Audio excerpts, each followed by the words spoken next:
আসসালামু আলাইকুম প্রিয় খামারি ভাই ও বন্ধুরা, দেশ এবং প্রবাস থেকে যে সকল ভাইরা এই ভিডিওটা দেখতেছেন সকলকে জানাচ্ছি আন্তরিক শুভেচ্ছা এবং অভিনন্দন।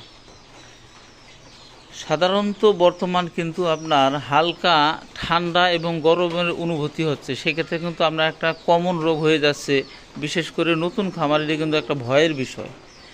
সেটি কি? সেটি হচ্ছে আপনার এফিমেল ফিভার। এই দেখতে পাচ্ছেন, এই যে গরুটা কিন্তু 105 জ্বর এবং খাওয়া দাওয়া ছেড়ে দিছে এবং কোনো প্রকারই খাওয়া দাওয়া করতেছে না এবং শুধু দাঁড়িয়ে আছে।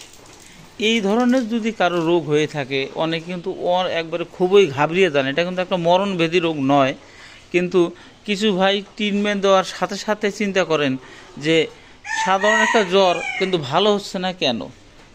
এটি প্রশ্নের উত্তর হচ্ছে, এটি হচ্ছে এপিমেল ফিভার। এটা কিন্তু 3 দিনের জ্বর বলা হয় আর কি। 3 দিনের আগে কিন্তু জ্বরটা সঠিকভাবে রিকভারি হয় না। এর যে ট্রিটমেন্টটা আছে, সেই ট্রিটমেন্টটা কিন্তু আজকে আমি আপনাদের জানাবো। আমি যেটা ব্যবহার করে থাকি সাধারণত এইরকম কেস যদি হয় আপনার এরকম বকনা বাছুরের ক্ষেত্রে এবং মিডিয়াম ষাঁড় বাছুর বা এই ধরনের ক্ষেত্রে, সেক্ষেত্রে আপনারা ব্যবহার করবেন 5 ম্যাক্স 1 গ্রাম, ফেনাডিল 10 ml দিতে পারেন ইনজেকশন, এবং ক্যামলক্স ভেট 30 ml বন্ধু দিতে পারেন সে মাংসপেশিতে আর কি, গভীর মাংসপেশিতে।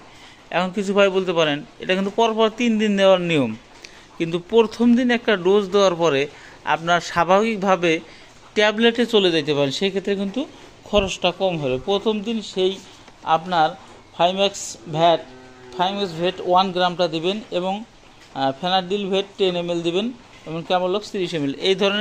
এইভাবে কিন্তু আপনারা যদি পরপর 3 দিন দেন, মানে 30 ml মানে 3 দিনে কিন্তু আপনার ক্যামলক্স ভেটটা কিন্তু 30 ml 10 ml করে গভীর মাংসপেশিতে 3 দিন ব্যবহার করতে হবে 10 ml করে। বিষয়টা হচ্ছে, এখন আসা যাক আপনারা পরের দিন থেকে কি খাওয়াবেন। পরের দিন থেকে ফার্স্ট বেড খাওয়াবেন আপনার সকালে একটা, বিকেলে একটা, বা 3 বেলায় 3টা খাওয়াইতে পারেন। এবং তার পাশাপাশি আপনার ফেনাডিল যে ট্যাবলেটটা আছে, এটাও কিন্তু আপনার দিনে 2টা খাওয়াইতে হবে আর কি। সেক্ষেত্রে কিন্তু রেজাল্টটা খুব দ্রুত আসবে আর কি। এবং তার সাথে মক্সিলিন ভেট খাওয়াইতে পারেন, এটা কিন্তু আপনার দিনে 2টা খাওয়াবেন। এবং নাভা ডাইজেস্টিক বা যেমন আপনার বই ভেট নয় আর কি, এটা কিন্তু আপনার যেটা ডাইজেস্ট করবে আর কি, আপনার জাইমোভেট আছে, বিভিন্ন রুচিবদ্ধক ওষুধ আছে, এবং আপনার তার পাশাপাশি কিন্তু আপনারা এই বায়োগার্ডটাও দিতে পারেন, সেক্ষেত্রে কিন্তু রুচিটা সঠিকভাবে সমাধান হবে আর কি। বিষয়টা হচ্ছে, আমি তাহলে বলতেছি আপনাদের, এটা কিন্তু 3 দিনের একটা জ্বর, এটা খুব ভয় পাওয়ার কিন্তু কিছুই নাই। সেক্ষেত্রে আপনার 5 ম্যাক্স ভেট 1 গ্রাম ইনজেকশনটা দিতে হবে পরপর 3 দিন মাংসপেশিতে। আপনারা যদি না দেন, সেক্ষেত্রে প্রথম দিন দিলেই কিন্তু পরবর্তীতে আপনার ট্যাবলেটের মাধ্যমে এটা সমাধান হবে। এবং ফেনাডিল 10 ml দিবেন, ক্যামলক্স ভেট 10 ml দিবেন গভীর মাংসপেশিতে। সেক্ষেত্রে আপনাদের কিন্তু গরুর কোনো সমস্যা হবে না এবং 10 থেকে 12 ঘন্টা গরুটা কিন্তু কম খাবে। সেক্ষেত্রে আপনাদের ভয় পাওয়ার কোনো কিছুই নেই।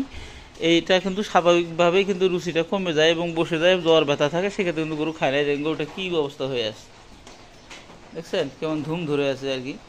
এই এটা কিন্তু আপনার মশা মাছির কারণে কিন্তু আপনার সংক্রমণটা হালকা বেড়ে যেতে পারে, সেক্ষেত্রে অন্য রোগ হওয়ার চান্স থাকে। কিন্তু আমাদের ঘরটা বর্তমান অপরিষ্কার দেখতেছেন, এটার মূল কারণটাই হচ্ছে আপনার এই কারেন্ট নেই, বৃষ্টি, আবহাওয়া খারাপ। আপনার দেখতেছেন আবহাওয়া কিন্তু খুবই খারাপ, এই কারণে কিন্তু আপনার ঘরটা ধোয়া হয় না আর কি। কাজেই আপনার এই ধরনের মেডিসিন যখনই ব্যবহার করবেন, সেক্ষেত্রে আপনারা দ্রুত রেজাল্ট পাবেন। কাজে আমার খামারে যা ঘটে থাকে আপনাদের জানানো কিন্তু চেষ্টা করে থাকি। ধন্যবাদ সকলকে। আসসালামু আলাইকুম।